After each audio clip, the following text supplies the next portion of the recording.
Batman power இருக்கிறதா நினைச்சு பூனைகளை எங்க ஏரியால அசால்ட் பண்ண பாப்பேன். ஆனா எவனும் ஒரு இன்ச்சு கூட அசைய மாட்டானுன்னு, ஒரு பஞ்சுக்கு கூட பதற மாட்டானுன்னு. எல்லாரும் என்னை ஒரு காமெடியனா தான் பார்த்தாங்க. அப்புறம்தான் எனக்கே தெரிய வந்தது, உண்மையாவே நான் ஒரு காமெடி பீஸ் தான். அப்பதான் ஒரு முக்கியமான முடிவெடுத்தேன்.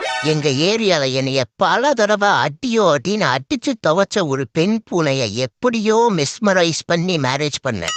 அது மூலமா என் வம்சாவளிய வீரமாக்கணும்னு பார்த்தேன். நான் நினைச்ச மாதிரியே குட்டிங்க மணிமணியா மானாவரியா பிறந்தாங்க. அங்கதாண்டா வச்சாங்க எனக்கு ஒரு ஆப்பு. அதுல ஒருத்தன் என்ன மாதிரியே என்ன பார்த்துட்டே பிறந்த மாதிரி இருக்கான். சரி, பார்க்கதான் என்ன மாதிரி இருக்கான்னா ஆட்டிடியூடும் அப்படியே என்ன மாதிரியே இருக்குது. பிறந்தாண்டா பேக்கப் ஆஃப் பேட்மேனுக்கே ஒரு பேக்கப்ல தான் தோணுச்சு. அப்புறம் கிளைமேக்ஸ் என்ன, அவன் வாழ்க்கையும் தான்.